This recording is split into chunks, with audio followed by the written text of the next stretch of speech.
मनुष्य का सबसे बड़ा खजाना बाहर कहीं नहीं, ना धन है, ना सत्ता है, ना ही कोई दौलत।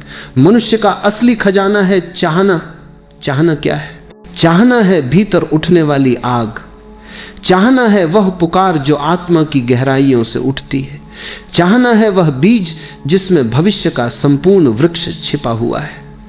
तुम देखो, मनुष्य भूखा रह सकता है। कई बार लोग तपस्या में, साधना में भूख प्यास सह लेते।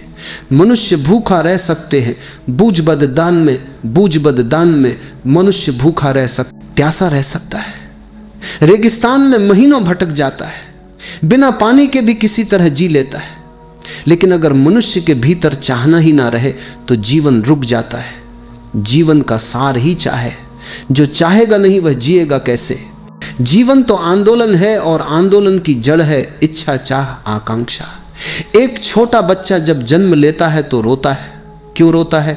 क्योंकि वह चाहता है कि कोई उसे गोद में उठाए, उसे सुरक्षा दे, उसे दूध पिलाए। जन्म के पहले क्षण से लेकर मृत्यु तक मनुष्य का पूरा सफर चाह से बुना हुआ है। तुम चाहो तो समझो पेड़ की जड़ें मिट्टी से चिपकी रहती। क्यों? क्योंकि वे चाहती हैं कि पानी मिले, जीवन मिले। सूरज की ओर हर पौधा मुड़ता है। क्यों? क्योंकि वह प्रकाश चाहता है, ऊर्जा चाहता है। नदी बहती है सागर की ओर। क्यों? क्योंकि उसकी चाह है समर्पण की, मिल जाने की। और मनुष्य की चाह और भी गहरी है। वह केवल रोटी पानी मकान पर नहीं रुकती। मनुष्य अनंत चाहता है। वह चाहता है प्रेम, चाहता है स्वतंत्रता, चाहता है सत्य। कभी वह ईश्वर की खोज में निकलता है, कभी ध्यान की ओर, कभी मुक्ति की ओर। इसलिए मैं कहता हूं मनुष्य की सबसे बड़ी शक्ति है चाह।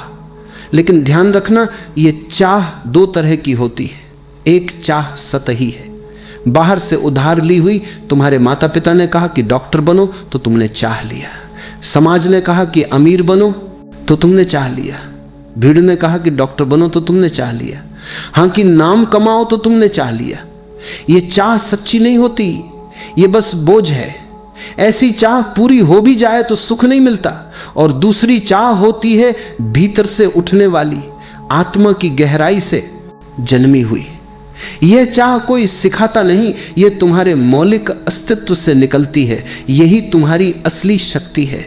गौतम बुद्ध को राजमहल की हर सुविधा थी, लेकिन भीतर एक चाह उठी सत्य की खोज की। यह चाह इतनी प्रबल थी कि उन्होंने सब कुछ छोड़ दिया, और वही चाह उन्हें बोधि वृक्ष के नीचे ले गई जहां उन्हें ज्ञान मिला। कबीर को देखो, वे बुनकर थे, साधारण जीवन जी रहे थे, लेकिन भीतर से चाह उठी ईश्वर के साक्षात्कार की, और वही चाह उनकी कविताओं में, उनके भजनों में फूट पड़ी। आज तक लोग उन्हें याद करते हैं। तुम्हें भी अपनी सबसे बड़ी शक्ति पहचाननी होगी। तुम्हारे भीतर जो चाह है वही तुम्हें दिशा देती है।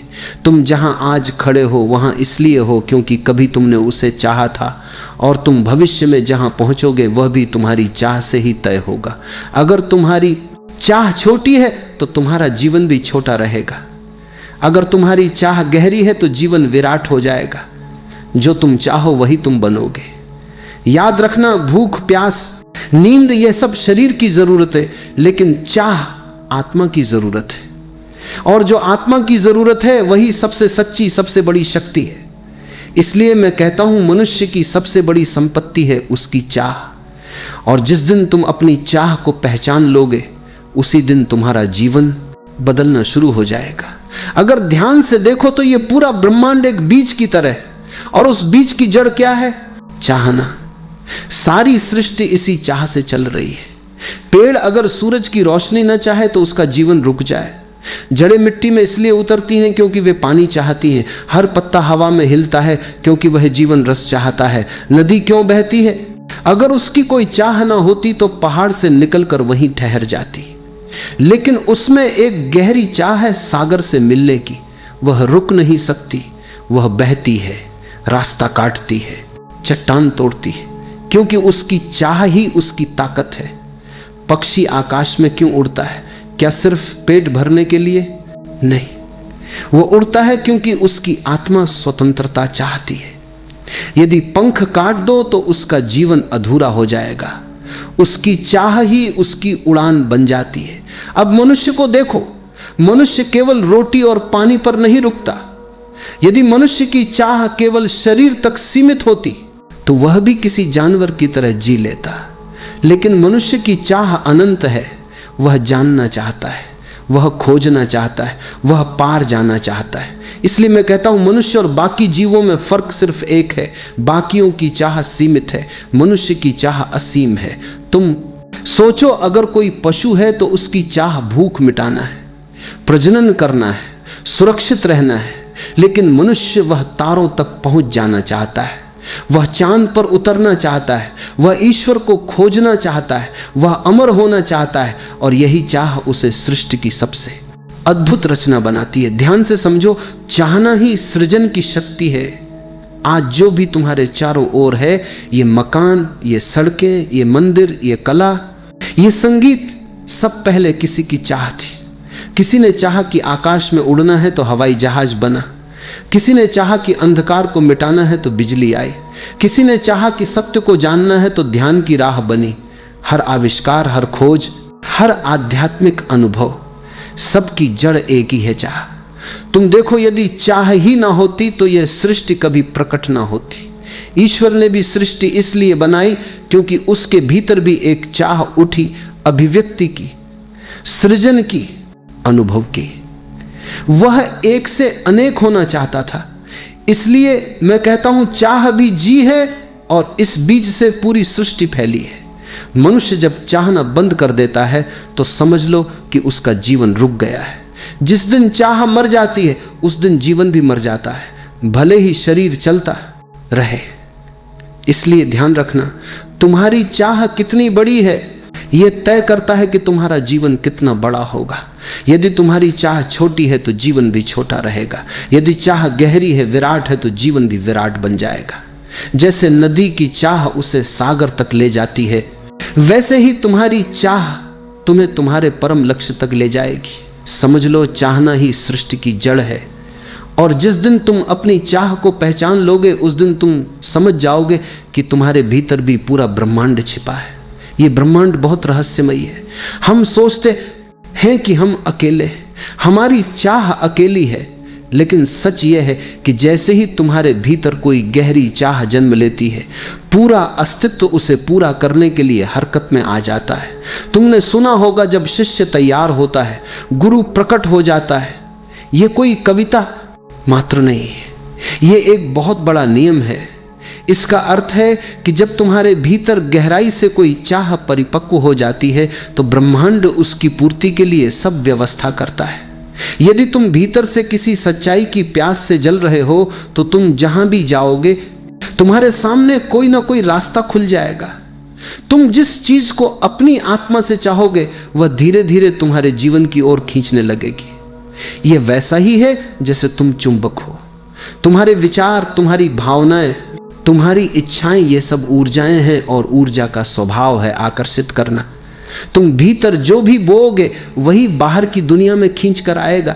यदि तुम हर समय यही सोचते हो कि मैं दुखी हूं, मैं असफल हूं, मैं कुछ नहीं कर सकता, तो धीरे धीरे परिस्थितियां भी वैसी ही बनने लगे, क्योंकि तुम्हारी ऊर्जा उसी दिशा में फैल रही है और ब्रह्मांड वही वापस लौट आ रहा है। लेकिन यदि तुम भीतर यह अनुभव करते हो कि मैं आनंद हूं, मैं प्रेम हूं, मैं सफलता हूं, तो यह अनुभूति तुम्हें वैसे ही अवसर, वैसे ही लोग, वैसे ही परिस्थितियां आकर्षित करके लाएगी। याद रखना, ब्रह्मांड निष्पक्ष है।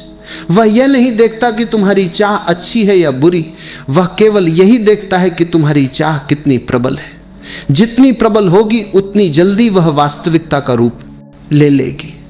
तुमने देखा होगा, कभी कभी कोई छोटा सा बच्चा एक चीज के पीछे अड़ जाता है, वह रोता है, चिल्लाता है, जिद करता है और अंततः परिवार हार मान लेता है। ऐसा क्यों होता है? क्योंकि उसकी चाह इतनी साफ, इतनी स्पष्ट, इतनी सशक्त होती है कि सब कुछ झुकना पड़ता है। ठीक यही नियम जीवन में काम करता है।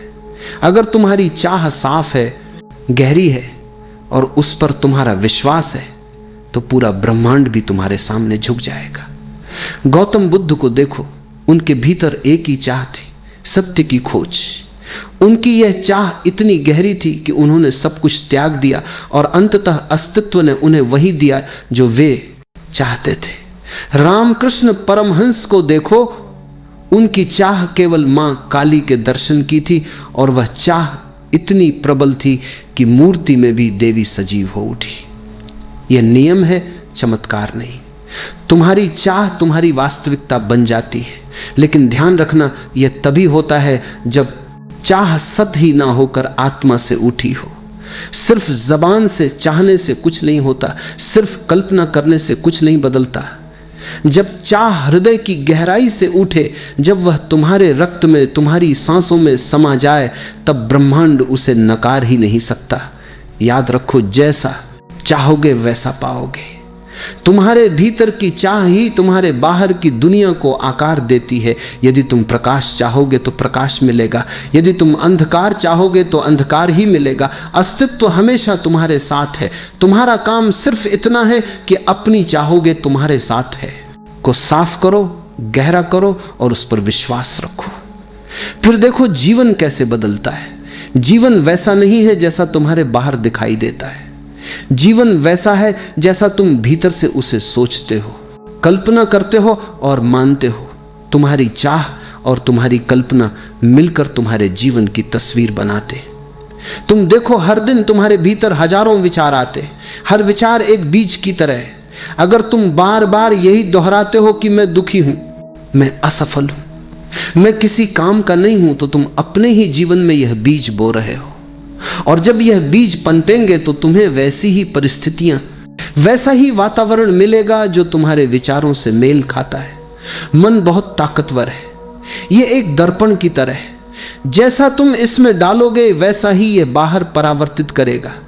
अगर तुम इसमें नकारात्मकता भरते हो तो जीवन भी तुम्हारे चारों ओर अंधेरा कर देगा, और अगर तुम इसमें सकारात्मकता, विश्वास और आनंद भरते हो तो पूरा अस्तित्व तुम्हारे लिए उजाला कर देगा। कल्पना सिर्फ खेल नहीं है, ये बहुत बड़ी सृजन शक्ति है। सारी रचनाएं, सारे आविष्कार पहले कल्पना में ही जन्म लेते। हवाई जहाज आकाश में उड़ने से पहले किसी के मन में कल्पना के रूप में उड़ा था। बिजली के बल्ब ने अंधकार मिटाने से पहले एडिसन की कल्पना में उजाला किया था। कविता लिखने से पहले कवि के मन में वह कल्पना के रूप में नाचती है। चित्रकार की कूची चलने से पहले चित्र उसकी आंखों के भीतर ही बन चुका होता है। यानी तुम्हारी कल्पना ही तुम्हारे यथार्थ की जननी है। लेकिन समस्या यह है कि लोग इसे समझते नहीं। वे अपनी कल्पना का उपयोग चिंता, भय और नकारात्मक सोच में करते हैं। कोई सोचता है कहीं असफल ना हो जाऊं, कोई सोचता है लोग क्या कहेंगे, कोई कल्पना करता है भविष्य अंधकारमय है, और फिर वे हैरान होते हैं कि जीवन कठिन क्यों है। लेकिन वे भूल जाते हैं कि उन्होंने खुद ही यह तस्वीर बनाई थी। अगर तुम अपनी चाह और कल्पना को सकारात्मक बना लो तो जीवन का पूरा नक्शा बदल सकता है। अगर तुम हर सुबह यह महसूस करो कि मैं आनंद हूं, मैं प्रेम हूं, मैं सफलता हूं, मैं संपूर्ण हूं, तो धीरे धीरे तुम्हारे भीतर की ऊर्जा बदल जाएगी, तुम्हारी चाल बदल जाएगी, तुम्हारी आंखों में चमक आ जाएगी, तुम्हारे चारों ओर का वातावरण बदलने लगेगा। और यही नहीं, तुम्हारे विचार और कल्पना केवल तुम्हारे भीतर ही नहीं रहते, वे तरंगों की तरह बाहर भी फैलते हैं। जैसे कोई तालाब में पत्थर डाले तो लहरें फैल जाती हैं, वैसे ही तुम्हारी चाह और कल्पना की लहरें भी पूरे अस्तित्व में फैल जाती हैं, और फिर वे वैसे ही परिस्थितियां और लोग तुम्हारे पास खींच लाती हैं जिनसे मिलकर तुम्हारी चाह पूरी हो सके।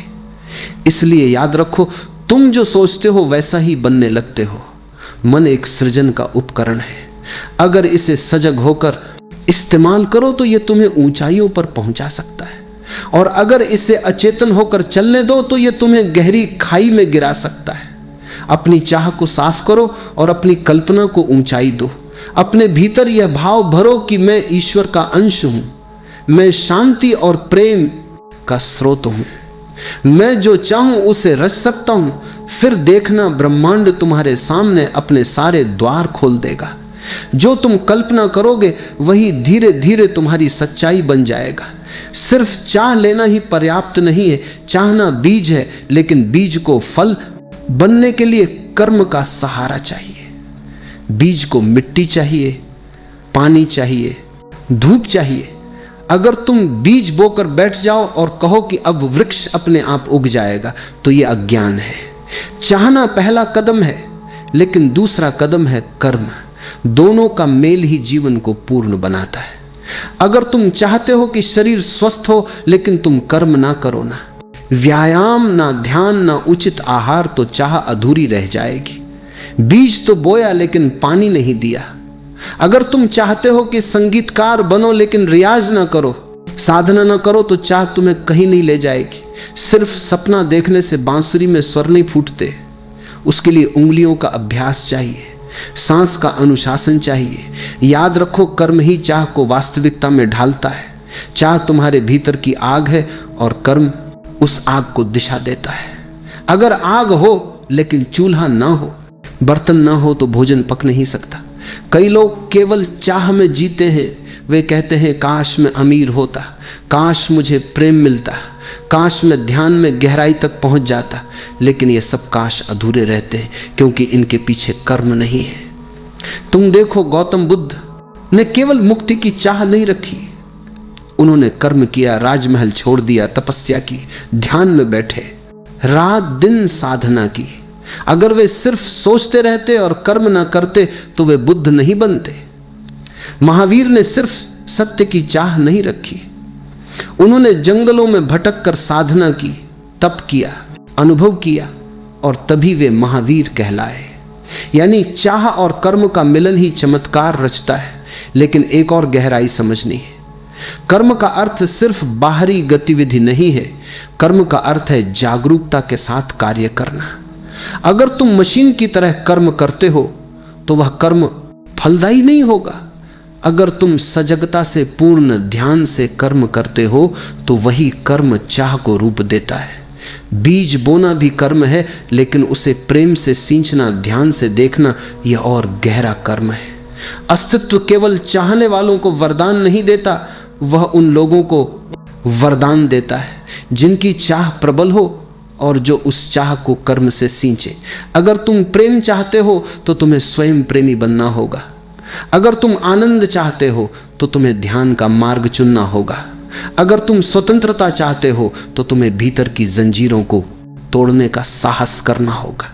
चाह बीज है, कर्म उसका अंकुर है और विश्वास उसका फल है। इसीलिए मैं कहता हूं, चाहो और कर्म करो, सिर्फ सपनों में मत जियो, उन्हें हकीकत में ढालो। और जब चाह और कर्म मिल जाते हैं तो कोई शक्ति तुम्हें रोक नहीं सकती। याद रखो, सिर्फ चाहना ही काफी नहीं है, सिर्फ कर्म करना भी काफी नहीं है।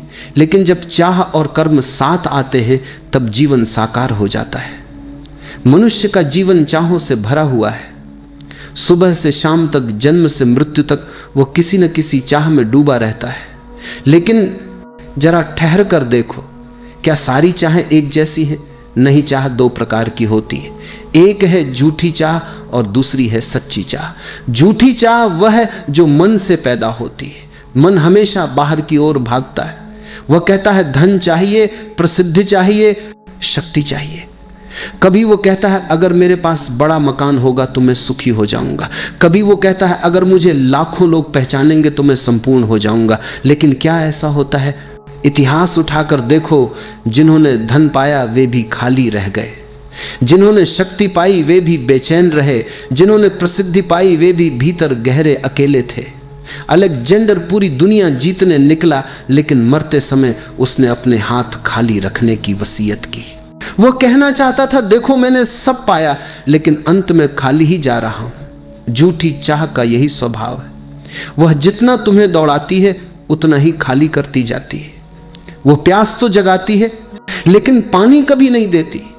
सच्ची चाह आत्मा से निकलती है, वो बाहर की नहीं भीतर की ओर बुलाती है। सच्ची चाह कहती है मुझे प्रेम चाहिए, मुझे शांति चाहिए, मुझे ध्यान चाहिए, मुझे सत्य चाहिए। ये चाहे सतह ही नहीं है, ये गहराई से उठती है।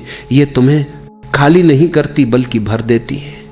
ये तुम्हें भटकाती नहीं है बल्कि घर तक ले जाती है। सच्ची चाह वह है जो तुम्हें स्वयं से मिलाती है। और जो चाह आत्मा से उठे वह कभी अधूरी नहीं रहती, क्योंकि आत्मा केवल वही चाह उठाती है जो तुम्हारे अस्तित्व की पूर्णता है। जैसे बीज से वृक्ष बनना निश्चित है, वैसे ही आत्मा से निकली चाह का पूर्ण होना निश्चित है। अगर आत्मा ने चाहा ध्यान तो ध्यान तुम्हें मिलेगा, अगर आत्मा ने चाहा प्रेम तो प्रेम तुम्हें मिलेगा, अगर आत्मा ने चाहा सत्य तो सत्य तुम्हें मिलेगा। अब प्रश्न उठता है, कैसे जाने कि मेरी चाह झूठी है या सच्ची? बहुत सरल कसौटी है।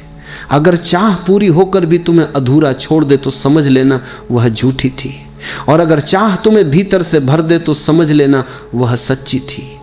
धन की चाह पूरी हो जाए फिर भी और चाहिए, प्रसिद्धि की चाह पूरी हो जाए फिर भी और चाहिए, ये सब झूठी चाहें हैं, क्योंकि ये कभी समाप्त नहीं होती। लेकिन अगर एक बार ध्यान की गहराई छू लो तो भीतर शांति फैल जाती है। एक बार प्रेम का स्वाद मिल जाए तो हृदय संतोष से भर जाता है। ये सच्ची चाहें हैं क्योंकि ये तुम्हें तृप्त करती है। जीवन एक चुनाव है, या तो तुम झूठी चाहों में खोकर बाहर भागते रहो, या फिर सच्ची चाह को पहचान कर भीतर उतर जाओ। झूठी चाहें तुम्हें बंधन देती हैं, सच्ची चाहें तुम्हें मुक्ति देती हैं। झूठी चाहें तुम्हें थका देती हैं, सच्ची चाहें तुम्हें आनंद से भर देती है। इसीलिए मैं कहता हूं, सच्ची चाह को पहचानो, क्योंकि वही तुम्हारा मार्ग है, वही तुम्हारा सत्य है। याद रखो, धन, प्रसिद्धि, शक्ति ये सब झूठी चाह है। प्रेम, शांति, ध्यान ये सच्ची चाह है। और आत्मा से उठी चाह कभी अधूरी नहीं रहती। मनुष्य का जीवन एक रहस्य है, और इस रहस्य में सबसे कठिन प्रश्न यही है कि तुम सच में क्या चाहते हो। अगर तुम गहराई से देखो तो पाओगे कि अधिकांश लोग कभी इस प्रश्न का उत्तर ही नहीं खोजते। वे बिना सोचे समझे दौड़ते रहते हैं, कभी धन के पीछे, कभी प्रसिद्धि के पीछे, कभी संबंधों के पीछे। लेकिन जरा पूछो, यह चाह उनकी अपनी है या किसी और की? अक्सर यह चाह उधार होती है। बचपन से समाज हमें भरता है। माता पिता कहते हैं डॉक्टर बनो, इंजीनियर बनो। शिक्षक कहते हैं अच्छा पद पाओ। समाज कहता है पैसा कमाओ, नाम कमाओ। फिल्म में, विज्ञापन, मीडिया हर पल यह समझाते हैं कि अगर तुम्हारे पास यह वस्तु है तभी तुम सफल हो। धीरे धीरे मनुष्य भूल जाता है कि उसकी असली चाह क्या थी। वह उधार की चाह को अपनी मानकर जीने लगता है, और यही कारण है कि जीवन में इतनी बेचैनी है। तुम दौड़ते हो, पाते हो, लेकिन भीतर संतोष नहीं आता, क्योंकि वह चाह तुम्हारी थी ही नहीं। तो फिर उपाय क्या है? उपाय है ध्यान। ध्यान तुम्हें यह पहचानने में मदद करता है कि तुम सच में क्या चाहते हो। ध्यान का अर्थ है थोड़ी देर मन को शांत करना, भीतर की हलचल को थमाना। जब मन शांत होता है तो आत्मा की आवाज सुनाई देती है, और वही आवाज तुम्हारी सच्ची चाह है। जैसे तालाब की सतह पर लहरें हो तो तुम उसमें अपना प्रतिबिंब साफ नहीं देख सकते, लेकिन जब लहरें शांत हो जाए तो पानी दर्पण बन जाता है। ठीक वैसे ही जब मन की लहरें शांत होती हैं तो आत्मा की चाह साफ दिखाई देने लगती है। ध्यान में बैठो, कुछ मत करो, बस मौन हो जाओ। धीरे धीरे तुम्हारे भीतर जो नकली परतें हैं, जो समाज ने चढ़ा दी हैं, वह गिरने लगती है, और फिर भीतर से कोमल सी धुन उठती है। कभी वह प्रेम की होती है, कभी शांति की, कभी सत्य की खोज की। ये वही चाह है जो तुम्हारी असली है। ये चाह उद्धार नहीं है, ये तुम्हारे अस्तित्व की पुकार है। ध्यान का सबसे बड़ा वरदान है स्पष्टता। ध्यान तुम्हें यह दिखाता है कि कौन सी चाह तुम्हें बंधन की ओर ले जा रही है और कौन सी चाह मुक्ति की ओर। मन कहेगा मुझे बड़ा घर चाहिए, बड़ी गाड़ी चाहिए, लेकिन ध्यान में तुम देखोगे कि यह चाह सतही है। ये दूसरों की तुलना से पै देंगे, ये दूसरों की तुलना से पै देंगे। ये सतही है, ये दूसरों की तुलना से पै देंगे, ये दूसरों की तुलना से पहले दा हुई है। आत्मा कहेगी मुझे प्रेम चाहिए, मुझे मौन चाहिए। और ये चाह ऐसी है जो तुम्हें भर देती है, तुम्हें घर लौटा देती है। ध्यान तुम्हें प्रामाणिक बनाता है। जब तुम ध्यान से जान जाते हो कि तुम्हारी सच्ची चाह क्या है, तो तुम्हें दूसरों से तुलना करने की जरूरत नहीं रहती। तुम किसी और की नकल नहीं करते, तुम वही बनते हो जो तुम्हें होना था। और जब मनुष्य अपनी असली चाह को जीने लगता है, तभी जीवन में तृप्ति आती है। अन्यथा चाहे पूरी दुनिया भी जीत लो, भीतर खालीपन बना ही रहेगा। याद रखो, अक्सर तुम्हारी चाहें उधार होती हैं, और उधार चाहे कभी तृप्ति नहीं देती। सिर्फ ध्यान ही वह कुंजी है जो तुम्हारी नकली चाहों को हटाकर सच्ची चाह को प्रकट करता है। जब तुम ध्यान में बैठते हो तो धीरे धीरे भीतर की परतें उतरती हैं और अंततः वही चाह सामने आती है जो तुम्हारी आत्मा से उठी है। और याद रखना, जो आत्मा से उठे वह चाह कभी अधूरी नहीं रहती। चाह बीज है, लेकिन विश्वास उस बीज की मिट्टी और जल है। यदि चाह है लेकिन विश्वास नहीं है तो वह चाह कभी फल नहीं सकती। जैसे तुम बीज तो बो दो, लेकिन हर दिन उसे खोद कर देखो अंकुर निकला या नहीं, तो बीज कभी जड़ नहीं पकड़ पाएगा। अक्सर लोग यही गलती करते हैं। वे चाहते तो बहुत कुछ है, स्वास्थ्य, प्रेम, शांति, सफलता, लेकिन भीतर लगातार शंका करते रहते हैं। क्या यह संभव होगा? क्या मैं इसके योग्य हूं? क्या ईश्वर मुझे देगा? याद रखो, जहां शंका आती है वहीं ऊर्जा टूट जाती है। चाह सीधी रेखा में नहीं चल पाती, वह टकरा टकरा कर बिखर जाती है। जैसे नदी बहते बहते जगह जगह पत्थरों से टकरा कर रुक जाए। यदि चाह को पूर्णता चाहिए तो भीतर विश्वास की धारा चाहिए। विश्वास का अर्थ है भीतर, यह दृढ़ निश्चय कि यह चाह पूरी होगी, यह निश्चित है। यह वैसा ही है जैसे किसान बीज बोता है। वह जानता है कि अब वृक्ष निकलेगा। वह हर दिन खोद खोद कर नहीं देखता, उसका विश्वास उसे धैर्य देता है। वह जल देता है, प्रतीक्षा करता है, और समय आने पर बीज अंकुरित हो जाता है। मनुष्य का जीवन भी ऐसा ही है। यदि तुम्हारी चाह सच्ची है और उसके साथ विश्वास है तो ब्रह्मांड की सारी शक्तियां तुम्हारी सहायता करने लगती हैं। विश्वास अंधापन नहीं है, यह मूर्खता नहीं है, यह अस्तित्व पर भरोसा है। जैसे छोटा बच्चा अपनी मां की उंगली पकड़कर चलता है, उसे पता है कि मां उसे गिरने नहीं देगी। ठीक वैसा ही विश्वास चाहिए। जब तुम भीतर से कहो मैं जो चाहता हूं वह अवश्य होगा, तो यह वाक्य अस्तित्व को संदेश भेज देता है और अस्तित्व तुम्हारे इस संदेश का उत्तर देता है। शंका बीज को जला देती है। यदि तुम बार बार सोचो शायद ना हो, शायद असंभव है, तो चाह की ऊर्जा सूखने लगती है। तुम्हारा ही अविश्वास उसे कमजोर कर देता है। याद रखो, शंका कभी कुछ पैदा नहीं करती, शंका सिर्फ नष्ट करती है। और विश्वास सृजन की शक्ति है। विश्वास का अर्थ यह नहीं है कि तुम बैठे रहो और कुछ ना करो। विश्वास का अर्थ है तुम अपने कर्म में पूरी ऊर्जा लगाओ, लेकिन परिणाम को लेकर चिंता ना करो। तुम्हें पता हो कि मैंने बीज बो दिया है, अब वृक्ष आना ही है। ये भीतर का संकल्प तुम्हें स्थिर करता है। फिर तुम्हारा ध्यान परिणाम से हटकर कर्म पर केंद्रित हो जाता है, और जब कर्म में संपूर्णता होती है तो परिणाम स्वतः प्रकट होता है। चाह तभी फलती है जब उसमें विश्वास हो। यदि तुम बार बार शंका करोगे तो ऊर्जा बिखर जाएगी। विश्वास ऐसा होना चाहिए जैसे हर इंसान अपने जीवन में कुछ न कुछ चाहता है। चाहत जीवन का स्वभाव है।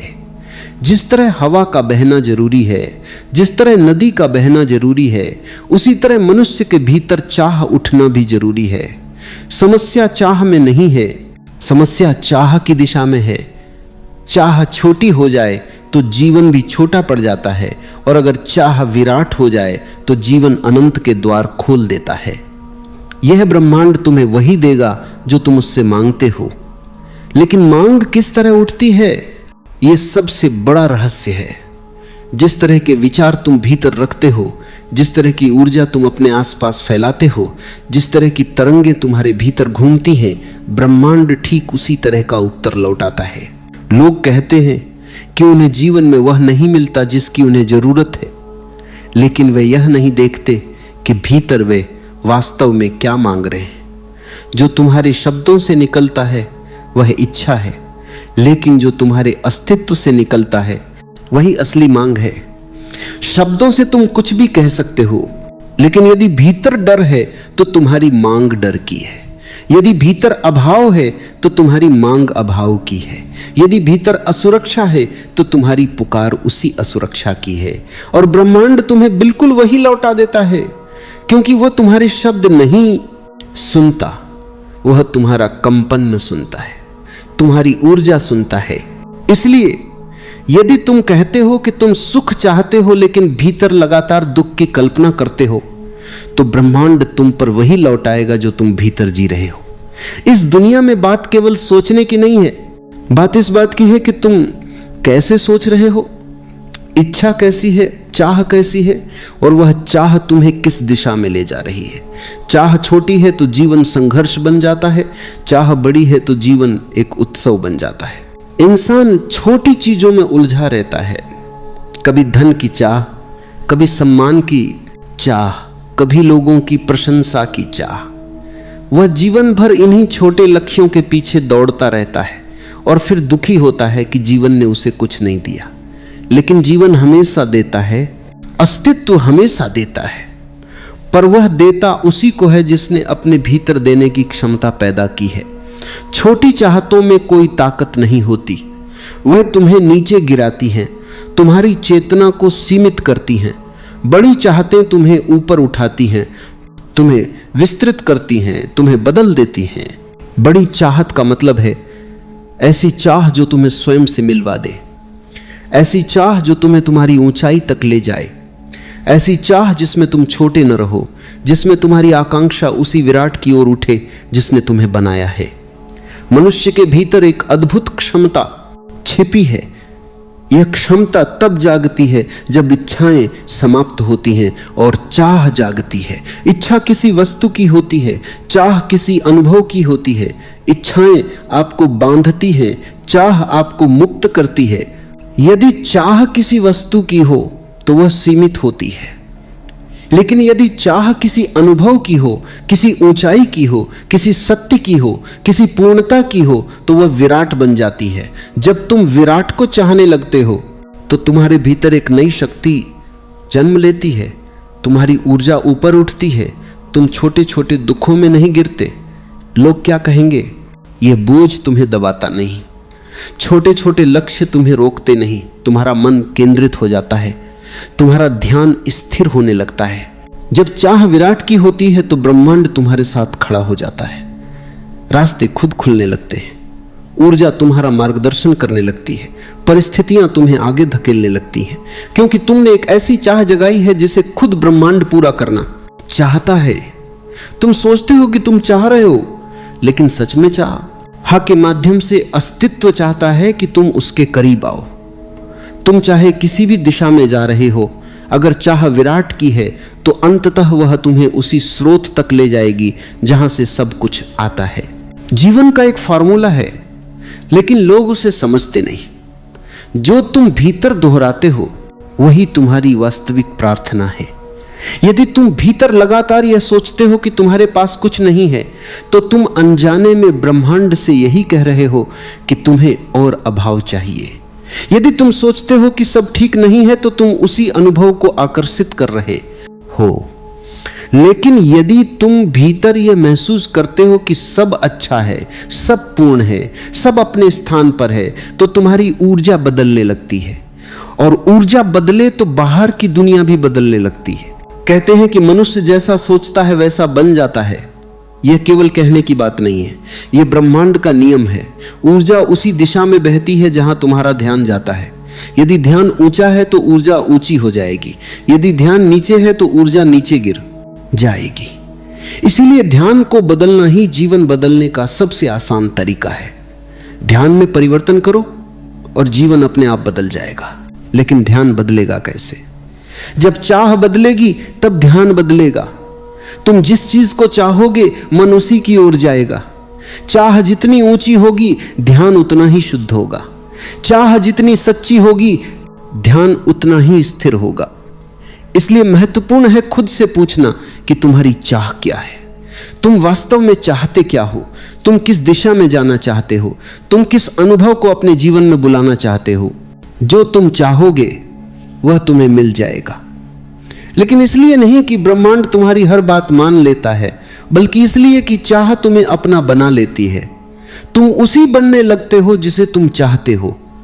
अगर तुम चाहो कि तुम शांत बनो तो तुम धीरे धीरे शांत होने लगोगे। यदि तुम चाहो कि तुम प्रेम बनो तो प्रेम तुम्हारे भीतर बहने लगेगा। यदि तुम चाहो कि तुम प्रकाश बनो तो तुम्हारी चेतना उजली होने लगेगी। तुम जो भी भीतर से चाहोगे जीवन उसी दिशा में तुम्हें ढालने लगेगा। लेकिन लोग चाह की ताकत को नहीं जानते, वे अपनी चाह छोटी रख लेते हैं। वे छोटी छोटी जीत चाहते हैं, छोटी छोटी खुशियां चाहते हैं, थोड़ा सा धन चाहते हैं, थोड़ा सा सम्मान चाहते हैं। और जब उन्हें वह मिल जाता है तो वे सोचते हैं कि वे सफल हो गए, लेकिन भीतर एक खालीपन बना रहता है, क्योंकि छोटी चाह पूरा नहीं कर सकती। वह केवल तुम्हें थोड़ा सा दे सकती है, लेकिन तुम्हें नहीं बदल सकती। तुम्हें बदलना है तो चाह को विराट करना पड़ेगा। जब चाह विराट होती है तो मनुष्य साधारण से असाधारण हो जाता है। वह सीमाओं के ऊपर उठ जाता है, उसकी सोच बदलने लगती है, उसके निर्णय बदलने लगते हैं, उसका जीवन एक नई दिशा में चलने लगता है, क्योंकि उसके भीतर एक ऊंचाई जन्म ले चुकी होती है। यह ऊंचाई उसे रोज ऊपर उठाती है और धीरे धीरे वह व्यक्ति वही बन जाता है जिसकी चाह उसने सबसे पहले की थी। लोग कहते हैं कि उन्हें अपनी मंजिल नहीं मिलती, लेकिन मंजिल उन लोगों को मिलती है जो मंजिल को सच में चाहते हैं। चाह केवल सोचना नहीं है, चाह भीतर आग बननी चाहिए, चाह भीतर धड़कन बननी चाहिए। जब चाह धड़कन बन जाती है तो अस्तित्व तुम्हारे मार्ग में बाधा नहीं डालता, फिर बाधाएं तुम्हारे लिए सीढ़ियां बन जाती हैं, कठिनाइयां तुम्हें मजबूत बनाती हैं, रास्ते तुम्हारे लिए खुलते जाते हैं। जीवन में हर चीज समय पर मिलती है। जो चाह सही होती है वह सही समय पर आकार लेती है। कभी कभी मनुष्य जल्दी कर बैठता है, वह सोचता है कि अगर अभी नहीं मिला तो शायद कभी नहीं मिलेगा, लेकिन यह उसकी अधीरता है। ब्रह्मांड हमेशा सही समय पर देगा। कभी कभी देरी इसलिए होती है क्योंकि तुम्हें अभी तैयार होना है, तुम्हारे भीतर जगह बननी चाहिए, तुम्हारी ऊर्जा को परिपक्व होना चाहिए, क्योंकि ब्रह्मांड कभी ऐसी चीज नहीं देता जिसके लिए तुम तैयार ना हो।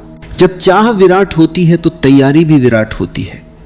तुम्हारे भीतर शक्ति आती है, समझ आती है, संतुलन आता है, तुम परिपक्व होते हो।